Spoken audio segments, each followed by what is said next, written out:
എല്ലാവർക്കും മറ്റൊരു പുതിയ എപ്പിസോഡിലേക്ക് സ്വാഗതം.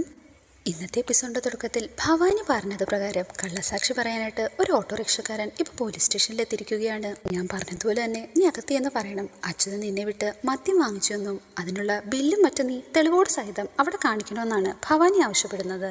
അതിനുശേഷം ഭവാനി നേരെ കോൾ ചെയ്തത് മറ്റൊരു കുടുംബത്തിനെയാണ്. അവരെയും ഇതേപോലെ പോലീസ് സ്റ്റേഷന് മുമ്പിൽ തന്നെ ഏർപ്പാടാക്കിയിട്ടുണ്ട്. അച്യുതൻ്റെ വീടിനടുത്തായി തന്നെ താമസിച്ചുകൊണ്ടിരുന്ന ഒരു ഭാര്യയും ഭർത്താവിനെയും അച്യുതനെ പറ്റിയുള്ള മോശം ചില കാര്യങ്ങൾ ഭവാനി പറഞ്ഞു ഏൽപ്പിക്കുന്നു. അച്യുതൻ ദിവസവും മദ്യപിച്ച് നിങ്ങളുടെ വീട്ടിൽ വന്ന് പ്രശ്നമുണ്ടാക്കുമായിരുന്നു എന്നും അംബിക പലതവണ അച്യുതനെ കൊല്ലുന്നതിനെ പറ്റി നിങ്ങളോടൊക്കെ പറഞ്ഞിട്ടുണ്ടെന്നും തന്നെ അകത്ത് ചെന്ന് പറയണമെന്നാണ് ഭവാനി ആവശ്യപ്പെടുന്നത്. അങ്ങനെ ഈ രണ്ടു കൂട്ടരും അജയോടായി പോലീസ് സ്റ്റേഷനിൽ വന്ന് മൊഴി രേഖപ്പെടുത്തുന്നുണ്ട്. അവരുടെ രണ്ടുപേരുടെ മൊഴിയിൽ നിന്ന് തന്നെ അജയ്ക്ക് എന്തോ സംശയം തോന്നുന്നുണ്ട്. അന്നേ ദിവസം അച്യുതന് മദ്യം വാങ്ങിക്കൊടുത്ത ഓട്ടോക്കാരനിൽ നിന്ന് ആ ബില്ലും അജയ് കളക്ട് ചെയ്ത് വെക്കുന്നുണ്ട്. ഇതേ സമയത്ത് തന്നെയാണ് ഭൂമി തൻ്റെ അമ്മയ്ക്കുള്ള ആഹാരവുമായി പോലീസ് സ്റ്റേഷനിലേക്ക് വന്നിരിക്കുന്നത്. ഭൂമിയാകട്ടെ സെല്ലിൻ്റെ വെളിയിൽ വന്ന് നോക്കുമ്പോൾ എന്തോ ആലോചിച്ചിട്ടെന്നോണം അംബിക അങ്ങനെ തന്നെ സെല്ലിൻ്റെ അകത്ത് കിടക്കുകയാണ്.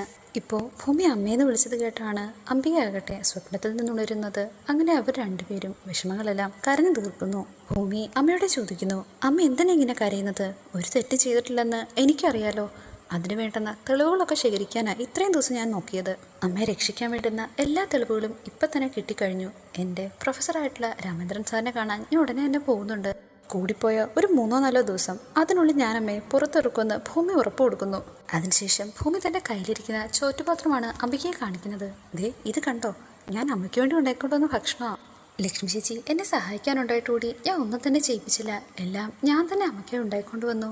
എനിക്കിത് കഴിക്കാൻ ഇപ്പോൾ വിശപ്പൊന്നുമില്ല, എനിക്ക് വേണ്ട മോളെ എന്നാണ് അംബിക പറയുന്നത്. അതൊന്നും പറഞ്ഞാൽ ശരിയാവത്തില്ല. എൻ്റെ അമ്മയ്ക്ക് വേണ്ടി ഞാൻ തന്നെ ഉണ്ടായിക്കൊണ്ട് വന്നതല്ലേ, വാരിത്തരാമെന്ന് പറഞ്ഞ് ഭൂമി ആ ഭക്ഷണം മുഴുവൻ അമ്മയ്ക്ക് വാരിക്കൊടുക്കുന്നു. അങ്ങനെ തൻ്റെ അമ്മയ്ക്ക് ഭക്ഷണം വാരിക്കൊടുക്കുമ്പോഴാണ് ഭൂമിയുടെ ഓർമ്മകളിലേക്ക് ചില ബാല്യകാല സ്മരണകൾ വരുന്നത്. പണ്ട് ചെറുപ്പത്തിൽ ഒരു കൊച്ചുകുട്ടിയായിരിക്കെ അച്ഛനും അംബികയമ്മയും സന്തോഷമായി കഴിഞ്ഞ കാലങ്ങളെ പറ്റിയാണ് ഭൂമി ഇപ്പോൾ ഓർക്കുന്നത്. അന്നത്തെ ഓർമ്മകളിലെല്ലാം തന്നെ ഭൂമിക്ക് ചോറ് വാരി കൊടുക്കുന്നത് അംബികയാണ്. അങ്ങനെ ഇരിക്കെ തന്നെ അംബിക ഭൂമിയോടെ പറയുന്നു, മതി കുഞ്ഞെ, ഇനൊരു ഇറ്റ് പോലും എനിക്ക് ഇറങ്ങത്തില്ല. അതിനുശേഷം ഭൂമി അമ്മയോടെ യാത്ര പറയുന്നു. എന്നാ അമ്മേ ഞാൻ പോയിട്ട് വരട്ടെ, ഇനി കുറച്ചുകൂടി തെളിവുകൾ എനിക്ക് ശേഖരിക്കാനുണ്ട്.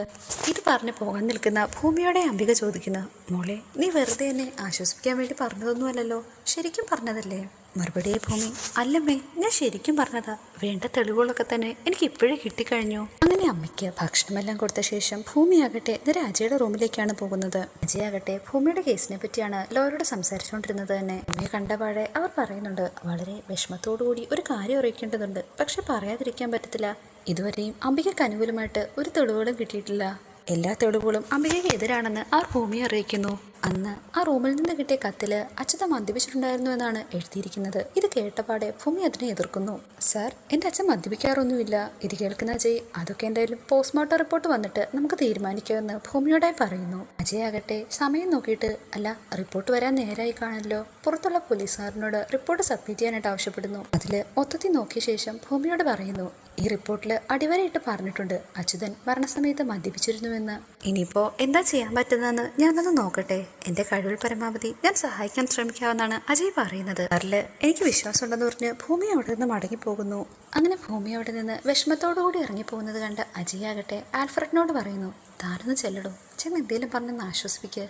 അങ്ങനെ ഭൂമിയോടെ ആൽഫ്രഡ് ഇപ്പോൾ സംസാരിക്കുന്നു. ഭൂമി ഒന്നുകൊണ്ട് വിഷമിക്കേണ്ട, ഇവിടെയുള്ള ആരും തന്നെ ഭൂമിയുടെ അമ്മയാണ് കുറ്റം ചെയ്തിട്ടുള്ളതെന്ന് വിശ്വസിച്ചിട്ടില്ല. ഇത് കേട്ടപാട് ഭൂമി, അപ്പോൾ എല്ലാവർക്കും തന്നെ അറിയാം ഇതിന് പിന്നിൽ മറ്റാരോ ഉണ്ട്. അങ്ങനെയെങ്കിൽ ആ കുറ്റവാളി ആരെന്നുള്ളതിന് പിന്നാലെയല്ലേ ഒരു ഇൻവെസ്റ്റിഗേഷൻ ഓഫീസർ ചെല്ലേണ്ടത്. ആൽഫ്രഡിനോടായി ഇങ്ങനെ പറയുന്നു, ഞാൻ എന്തായാലും എന്നെ പഠിപ്പിച്ച ക്രിമിനോളജി പ്രൊഫസറെ ഒന്ന് പോയി കാണാൻ പോവുകയാണ്. അദ്ദേഹത്തോട് സംസാരിച്ച് കഴിയുമ്പോൾ ഉറപ്പായിട്ടും എനിക്കൊരു ലീഡ് കിട്ടും, കാര്യങ്ങൾ ഏത് വഴിക്കാണ് അന്വേഷിക്കേണ്ടതെന്നത്. എന്തൊക്കെയായാലും ഒരു കാര്യം ഉറപ്പാ, ആരോ ഒരാൾ ഈ കൊലപാതകത്തിന് പിന്നിലുണ്ട്. കാര്യമായിട്ട് ഒരു ഗൂഢാലോചനയും നടന്നിട്ടുണ്ട്. ഇതേ സമയം സൗഭാഗ്യപരത്താകട്ടെ സൗദാമിനി മുത്തശ്ശി ഫോണിൽ ആരോടോ സംസാരിച്ചുകൊണ്ടിരിക്കുകയാണ്. സത്യദാസ് അങ്ങോട്ടേക്ക് വരുന്നതുകൊണ്ട് തന്നെ ആ കോൾ കട്ട് ചെയ്യുന്നു. എന്നത്തെയും പതിവ് പോലെ വീട്ടിലുള്ള എല്ലാവർക്കും പുതിയ ഡ്രസ്സ് എടുത്തുകൊണ്ടാണ് സത്യദാസ് വന്നിരിക്കുന്നത്. ഇത് കാണുന്ന മുത്തശ്ശി അവരോടായി പറയുന്നു, എനിക്കല്ലെങ്കിലും അറിയാം നീ ഇപ്രാവശ്യവും എന്നത്തെ പതിവ് പോലെ ദീപാവലിക്കുള്ള ഡ്രസ്സ് എടുത്ത് എല്ലാവരെയും കാണാനെത്തുമെന്ന്.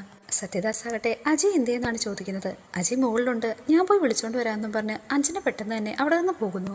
അതേസമയത്ത് തന്നെ ആൽഫ്രഡും അജയും താഴേക്ക് വരുന്നുണ്ട്. ഇതെന്താ ഇവിടെ ഒരു ഗൂഢാലോചന എന്നാ അത് കണ്ട ശേഷം ആൽഫ്രഡ് ചോദിക്കുന്നത്. മറുപടി അഞ്ജന എല്ലാവർക്കും ഉള്ള ദീപാവലി കൊടിയുമായിട്ട് വല്യച്ഛൻ വന്നാണെന്ന് അവരോട് പറയുന്നു. സത്യദാസ് ആകട്ടെ എല്ലാവരോടുമായി പറയുന്നു, ഇങ്ങനൊക്കെ ചെയ്യുമ്പോഴാണ് ഞാൻ ഇപ്പോഴും തനിച്ചായി പോയിട്ടില്ലെന്നൊരു തോന്നല് എനിക്ക് തന്നെ തോന്നുന്നത്. മറുപടി അജയ്, അതിന് വലിയച്ഛൻ തനിച്ചായി എന്ന് ആരാ പറഞ്ഞേ? ഞങ്ങൾ ഇത്രയും പേരില്ലേ? ഇതെല്ലാം കേൾക്കുന്ന മുത്തശ്ശിയാകട്ടെ സത്യദാസിനോട് ആവശ്യപ്പെടുന്നു, നീ തന്നെ മേടിച്ചോണ്ട് വന്നതല്ലേ, എല്ലാവർക്കും നിന്റെ കൈകൊണ്ട് തന്നെ കൊടുക്കുക. സത്യദാസ് ആദ്യം അമ്മയ്ക്കും പിന്നെ ഭവാനിക്കും കൊടുക്കാൻ ചെല്ലുമ്പോൾ ഭവാനി അത് നിരസിക്കുന്നു.